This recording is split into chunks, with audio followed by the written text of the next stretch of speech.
Okay, good morning, everyone. This morning we're going to try and finish up this first video series on the morphology of steel, trying to take up where it got cut off yesterday from the video. Hopefully we have finally got all this resolved with respect to the iPad problem. But at any rate, here we go, and I think last day we were just beginning to go through what we're calling all of these microstructures. And essentially these microstructures simply are just pictures or images of what is taking these different phases under a metallurgical microscope. And so, as we said earlier or last day, we have 4 points here that we're taking at one particular composition, and then we're lowering the temperature on all these. So we mark them as A, B, C, D. And at A, we're up here in the austenite region, where we have just completely the gamma grains there, and then we went into this two-phase region here, where we have both ferrite and austenite, or alpha and gamma, in this two-phase region. And one of our points is just below this upper transformation line, which is the A3 line on this side of the eutectoid composition at point 8. So it's just below that. And then we go all the way down to just above the A1 line, which is the lower transformation line. And this point C is just above that. So you know things are going to be changing from this high temperature to this lower temperature. And then finally we're going to go below the A1 line, where we have nothing but a combination of ferrite and pearlite, but it's a special designation of ferrite, and we talked about it here. It's called pro or primary, and I just like to call it pro eutectoid ferrite or pro eutectoid alpha, but most people just call it ferrite. So it's pro eutectoid ferrite grains that develop. Now these grains only develop, or they are developed above this A1 line. Okay, they are formed above the A1 line, and they stay resident within this structure as it transforms into these other phases as the temperature drops. And so these will remain resident. They do not go away once they go below this A1 line at 1,330 degrees. Now, what does go away below this A1 line is all austenite. There is, technically speaking, there is no austenite below the A1 line. Okay, so you might want to make note of that there is no austenite. No austenite exists below this 1333 or the A1 or lower transformation line. Now we'll see when we start looking at another diagram, isothermal transformation diagram. It's actually a little bit of unstable austenite, but it's about to be transformed, so it's really negligible. But as far as its formation goes, but be that as it may, you can see here that this point 8, or this eutectoid composition, is sort of dividing line between where this austenite is going to decompose into either on to the left of this, or what we're calling the hypoeutectoid steels, is going to be a combination of proeutectoid ferrite grains along with pearlite grains. Now, pearlite grains are a combination of eutectoid ferrite grains and cementite grains, which are shown up in these layers. It's a lamellar type structure, this pearlite is. It's alternating plates of ferrite and cementite. All right, that's designated by these. Okay, and I'll show you some real pictures here in a little bit. But at any rate, so this austenite is going to either decompose, if it's to the left, it's going to decompose into proeutectoid ferrite and pearlite grains. But inside there is two different types of ferrite. I mean, they're both ferrite, but one's formed above the A1 and one's formed below the A1. The one formed above the A1, again, is called pro-eutectoid ferrite. The one formed below the A1, which is actually a part of the pearlitic microconstituent, is just called eutectoid ferrite. So, at any rate, and to the right of that, the austenite will decompose into a combination of cementite, pro-eutectoid cementite, and a pearlite structure. All right. So I'm just trying to give you the basics of what's taking place here, these transformations, because we're going to be looking at all these steels, and again, all of these steels, as cooled by the equilibrium condition, which all phase diagrams are drawn under, they're all going to be a BCC structure. All right, and that has some benefits and some not so good benefits, but we're going to talk more about that later. But just understand, all of these, we're calling plain carbon steels, are going to be a BCC structure here. Okay, all right. Okay, so just as this, we showed the initial formation of these, we're going to start forming these pro-eutectoid ferrite grains along the grain boundaries. Okay, and so you can imagine just below this upper transformation line, there's not very many. And again, remember, this is all solid. There's nothing in here, that no liquid exists anywhere in this diagram. So once we get really close to this lower transformation line, those pro-eutectoid ferrite grains have grown considerably larger, but again, they're following the format, or they're following the lines of those grain boundaries, so they start to expand.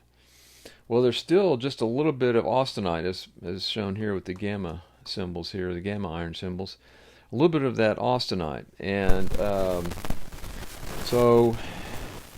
but it said, once it gets below this A1 line, the austenite technically doesn't exist. So all austenite that does not decompose into these, or change into these pro-eutectoid ferrite grains, will be transformed directly into pearlite. So this area, now, this little area, as you can see here,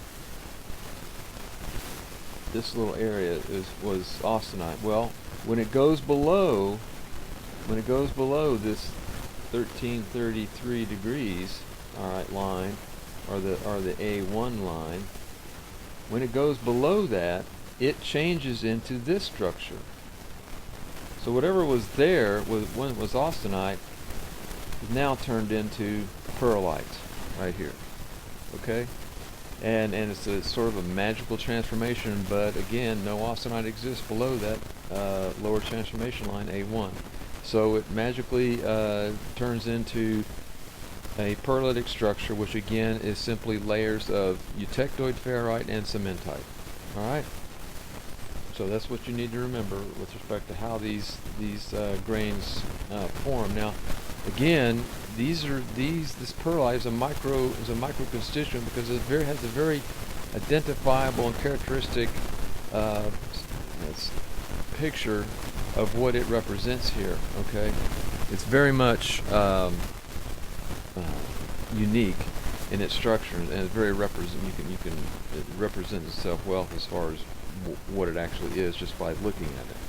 So that's what a microconstituent is. Okay, identifiable and significant characteristic that's unique, and you can see it and know what it is.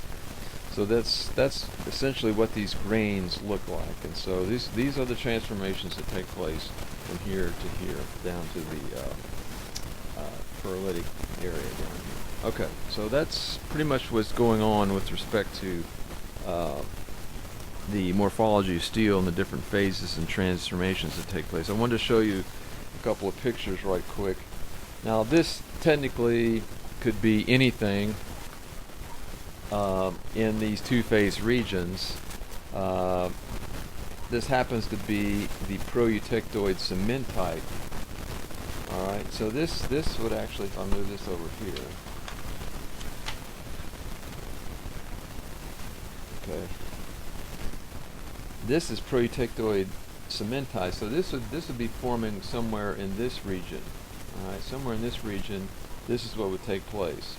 If it was on the other side, it would be, these would be pro-eutectoid ferrite, eutectoid ferrite. Okay, so but anyway, this shows the colorization here along those grain boundaries as it begins to form again along these grain boundaries. That's again the pro-eutectoid type, either again ferrite or cementite, depending on which side of the eutectoid composition it is. But what I really want to show you was the real picture of what perlite looks like. And so all of this is perlite in here. You can see those basic alternating layers of both cementite and the darker section would be ferrite. All right, so those are the alternating layers, kind of actually like a fingerprint or a thumbprint is what it looks like. All right, so those are the actual grains, and here's some more.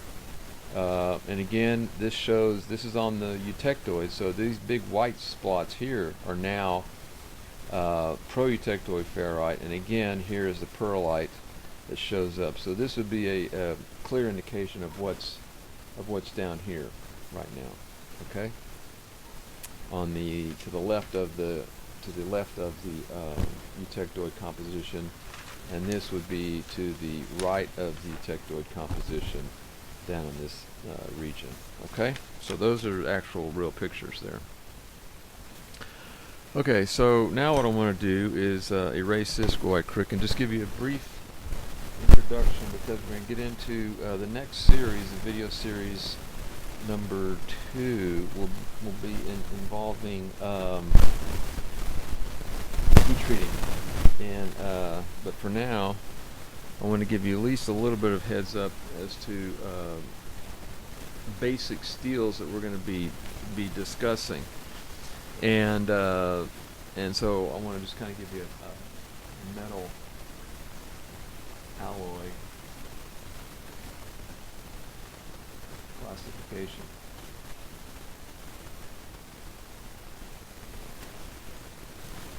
All right, now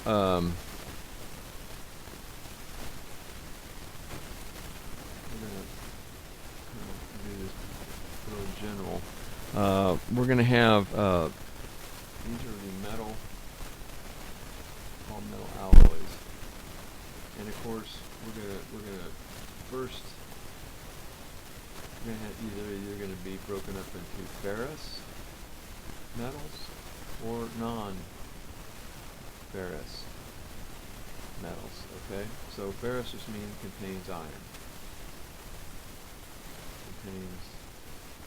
All right.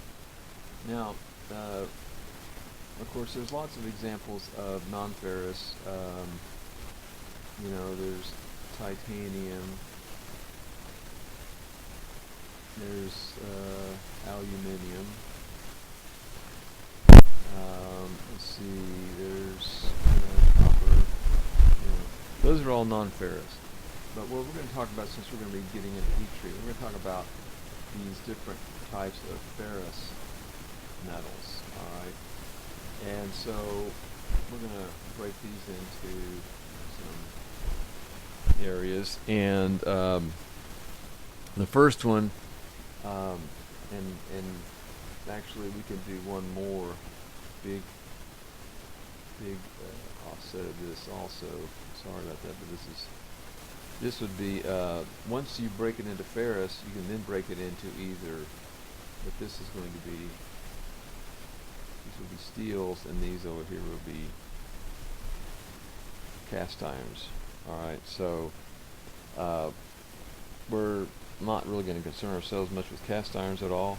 Again, mainly steels. And so we're going to divide these up into something called low carbon, medium carbon, high carbon, and then we're going to call something called high alloy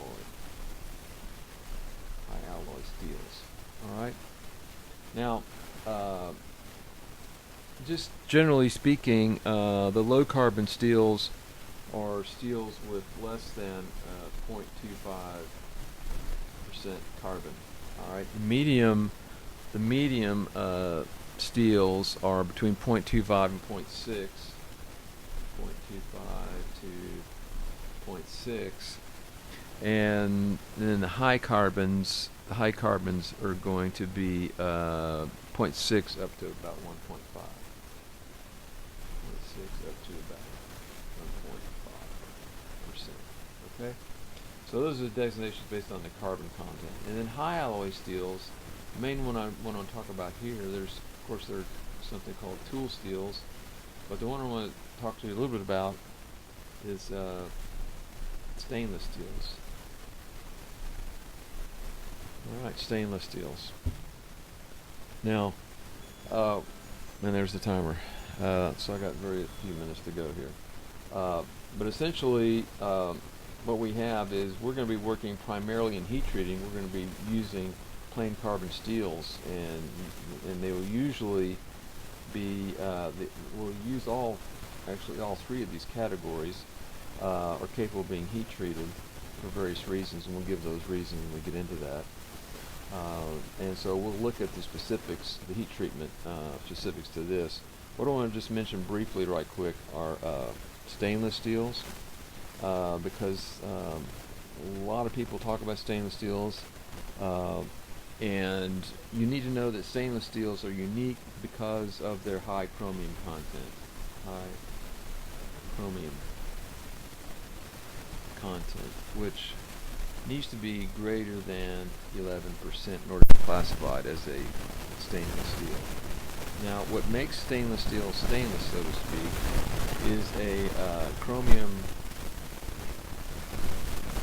oxide that is formed at the surface, alright, because of this high chromium content. When it comes in contact with air, it forms this thin film of chromium oxide. Okay, it's called a passive film, but it's a chromium oxide, and that's what gives stainless steels its anti-corrosive properties. All right, and there are three different classifications of stainless steels. There is something called martensitic stainless steels. There's austenitic. And then there's ferritic. And martensitic, with a name like this, is the only one that's truly heat treatable.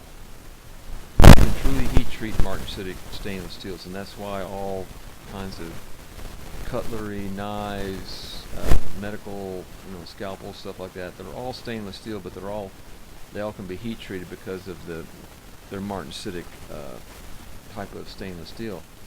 And they are magnetic. All right. Now, austenitic is predominantly the most widely used for all other types of stainless steel fabrications. It's a very fabricable type of stainless steel. It welds fairly well, has good properties, but it is non-magnetic. Okay, but this is used far more than any of the other two types of stainless steels. So, and then the ferritic is usually pretty much used in its softened state, and it's not, used widely for too many applications. But these two, the martensitic and the austenitic, are the ones to remember, and then of course we just gave the reasons, logic why they're used the way they are. But one of the things I will point out about stainless steels that most people don't realize is one of the main reasons, if not the main reason, stainless steels are used is because of its high temperature, elevated temperature applications. High temperature applications. It can perform in temperatures way in excess of 15 to 1800 degrees Fahrenheit without any really degradation to its properties. So that's something to keep in mind with respect to stainless steels. So we're going to stop this now, and then we'll pick up heat treating on the next series.